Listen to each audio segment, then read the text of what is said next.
If you've been dieting on and off for years, restricting, doing cardio, starting over on Monday, and you feel like your body is working against you, it is, but not in the way you think. Because chronic undereating does not affect every woman the same way. Some of you can't stop thinking about food, some of you may have completely lost your appetite, and some of you look in the mirror and maybe see some soft and weak body, even though the scale says you should be fine. If you feel like your problem is something else, I would love to know. Please drop it in the comments. But if you're feeling like one of these problems is you, I'm glad you're here. These feel like three completely different problems, right? But they all have the same root cause and the same solution. I'm Chris. I'm a national board certified health coach. I help women break the yo-yo dieting cycle for good by eating more delicious and nourishing foods and training smarter, not harder. So let's get into it. When you've been undereating for months or even years, I'm talking about the 1200 calorie diets or less, or even 1400 calories, the skipping breakfast, surviving on coffee and salads, your body interprets it as a famine. It doesn't know you're being disciplined or on a diet, and it thinks you're in danger and it fights back. But here's what's interesting. It doesn't fight back the same way in every single woman. Let me show you the three most common responses, and I want you to notice which one sounds like you. You might be one, but you might also be all three. Number one, the binge machine. This is the most common one. You restrict all day, you're so good, and then by 9 p.m., you are in the kitchen eating everything inside, like the crackers, the peanut butter, the chocolate, the leftovers, a full Oreo package, whatever is there, and you feel totally out of control. Here's what's happening. When you're chronically undereating, your body ramps up your hunger hormone, which is ghrelin. A landmark study published in the New England Journal of Medicine found that after diet-induced weight loss, ghrelin levels increase significantly and stay elevated even 12 months later. And at the same time, leptin, which is the hormone that tells your brain you've had enough food and you're satiated, it drops. So your body is simultaneously screaming for food and turning off the signal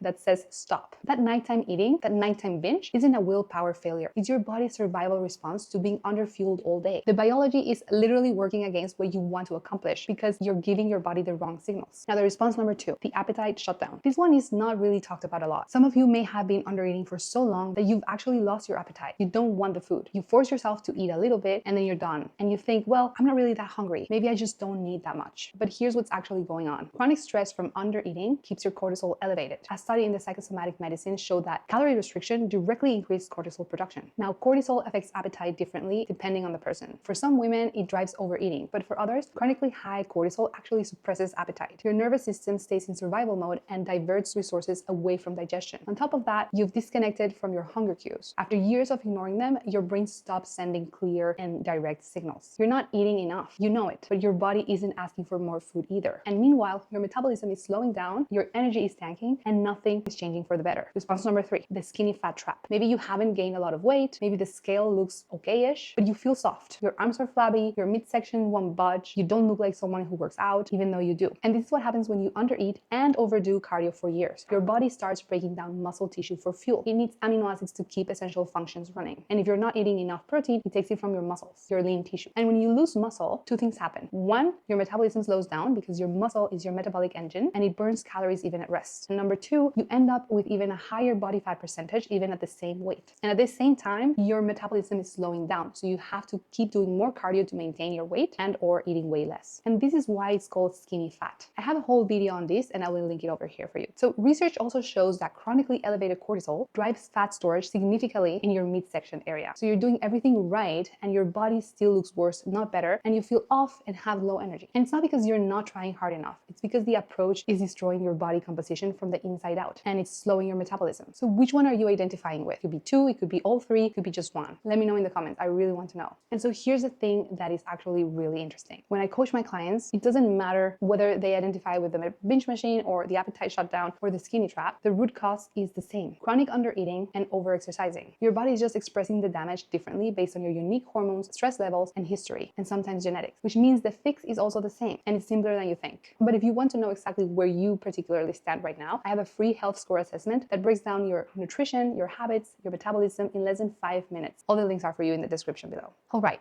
there are 5 steps to fix all these. These work whether you're binging, you've lost your appetite, or you're skinny fat, or all of the above. Step number 1, eat 3 meals a day by the clock. Not when you feel like it, not when you remember, by the clock. This means you have to be prepared. Breakfast within an hour or 2 of waking up, lunch around midday, like 5 to 6 hours later, and dinner in the evening, ideally 2 to 3 hours before bed. If you're the binge type, this is what stops the restrict all day and crash at night. When you eat nourishing meals during the day, your body stops screaming for food around 9 p.m. If your appetite is suppressed, eating on a schedule is how you retrain your hunger cues. Your body needs to learn that food is coming regularly before it will start screaming for it again. And if you're skinny fat, consistent meals give your body the fuel it needs to maintain muscle instead of breaking it down for energy. Now, I know what some of you are thinking, but but I am not hungry in the morning. And I hear you. But just because your appetite is suppressed, it doesn't mean that your body doesn't need fuel. It absolutely does. So yes, eat anyway. Even if it's small, even if you have to commit to just 5 days to see what happens, you will not regret it. And here's the key. Every single meal should have your protein, fat, and fiber. That combination is what keeps you full and satisfied for hours. It stabilizes your blood sugar and it keeps your energy and mood stable throughout the day, which means no grazing, no snacking, no 3 p.m. crash, no food thoughts keeping you away from everything else in your life. So start with breakfast. That one meal sets the tone for everything else in your day. I have a video on 7 high protein breakfasts you can make under 10 minutes and one on why breakfast matters so much. So I will link those two here for you to watch later. So step number 2, prioritize protein at every meal. I talk about this a lot because it's so important. So here's what something might surprise you. Most people think that protein is just about muscle. It's not even close. Your body uses protein to build your hormones, your enzymes, your immune cells, your neurotransmitters that regulate your mood. Every single cell in your body needs amino acids to repair itself. Your hair, your skin, your nails, your ability to think clearly, all protein. When you're under eating protein, nothing in your body works the way it should. And most women are eating even maybe half or less of what they actually need. And on top of that, protein is the most powerful tool you have right now because it stabilizes your blood sugar, it regulates hunger hormones, and it protects the muscle that your metabolism depends on. And it's the key to create a calorie deficit if you want to lose fat. It is the single most important thing you can change about how you eat today. So aim for a minimum of 30 grams of protein per meal. And these should be coming from animal sources. And honestly, that's just a starting point. It has to be coming from real whole food sources like your eggs, chicken, salmon, Greek yogurt, ground beef, not protein bars, not powders as your main source, real food. Your body will tell the difference. If you want to know exactly how much protein your body needs, I have a video where I break it all down for you. So I'm going to link it over here. Step number 3, stop pushing yourself with cardio. If you're doing hours of cardio on top of under eating, you are adding stress to a body that is already in survival mode. More cardio plus less food equals more cortisol, more muscle loss, and more metabolic slowdown. And here's what the research actually shows. Aerobic exercise, especially long intense sessions, spike cortisol significantly more than resistance training does. And when you are doing that without adequate fuel or recovery, cortisol stays elevated and your body keeps breaking down muscle and storing fat. So swap the long cardio sessions for strength training. Even 2 to 3 times a week is amazing. And the sessions don't have to be long, even 10 to 15 minutes when you're starting out. The key is to start. And if you don't know, or if you're not sure where to start when it comes to strength training, or you don't even know what it is, let me know in the comments. I am thinking about making a video all about that. So let me know in the comments your thoughts on that. Strength training is really super important, especially as women as we age. Strength training builds the muscle that chronic cardio has been burning off. And over time, regular resistance training actually helps lower your baseline stress hormones. It helps you be more resilient and keep your daily walks. Those are wonderful, but the hour-long spin classes, the treadmill runs, or the elliptical sessions, those are working against you right now. Step number 4, sleep like your hormones depend on it, because they do. 7 to 9 hours. This isn't optional. When you're sleep deprived, your hunger hormone, ghrelin, goes up, and your hormone leptin, which tells you you're full, it goes down. They get dysregulated, and cortisol stays elevated, and your body stores more fat, especially around your midsection. So even a single night of poor sleep can disrupt your appetite regulation the entire next day. If you're the binge type, poor sleep is pouring gasoline on your nighttime cravings. If your appetite is shut down, elevated cortisol from bad sleep keeps it suppressed. And if you're skinny fat, you cannot build muscle without recovery. And recovery happens during sleep. So try to keep your sleep and wake times consistently. Go to bed and wake up at the same time every day as much as possible. Sleep is really the force multiplier that makes everything else work. And step number 5, give it time and track what actually matters. This is where most women quit. They try eating more for 5 days, feel bloated or anxious, and they think that they're eating too much and going to gain weight and go right back to restricting. But please do not do that. Your body did not get here overnight. The hormonal disruption from chronic dieting takes weeks to months to normalize. Expect 4 to 8 weeks before you start seeing real shifts. It might be a mental game at first, but during that time, do not use the scale as your only measure. Track these things instead. How is your energy? Is your energy improving? Am I sleeping better? Is the food noise quieting down? Am I starting to feel actual hunger cues? Are my moods more stable? Do I feel stronger in my workouts? Do I feel like I need to eat all the time? Am I craving sugar all day? These are the real signs of healing. The body composition changes follow. I promise they follow.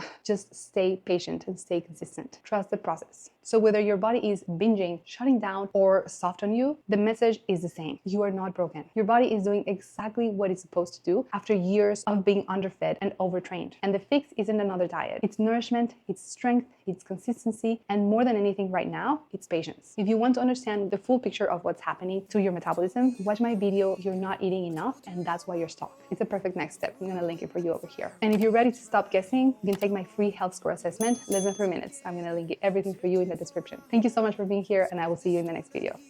You're still on board.